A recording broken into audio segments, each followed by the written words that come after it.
ciyaartooy badan oo high level u ciyaara oo reer Sweden TAHA Ali please man don't ask me about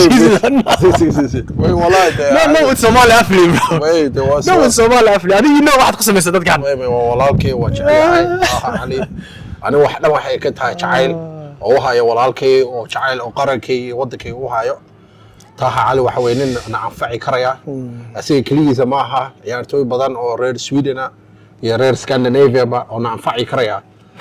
because ciyaarta ciyaara 12 qof baa garoon ku jira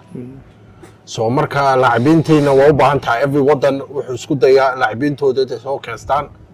adiga sidoo aragtaa xaaladan because waa xaalad weyn oo qaranka haysta wallahi horta as you know TAHA Ali has been doing amazing wallahi for his team but adigana insha Allah Somali Afli waxa la rabaa dhalinyar mustaqbal leh weeye of course the guy is waiting for opportunity to play for Sweden opportunity way dhamaatay my opportunity wali waa jira digara so marka Sweden way maya ani Sweden ma dhahay aniga of course Sweden ani qaranka la rabaa Zakariya ahaan qaranka la rabaa inuu ciyaaro laakiin at the end of the day everyone has a decision to make and we want all the best players in Somalia ciyaaraan like these players inshallah as you probably also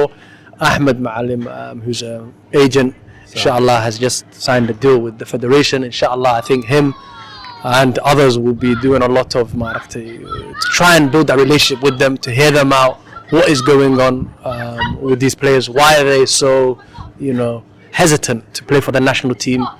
and let's see if we can make a deal with them but we want the best players and like always inshallah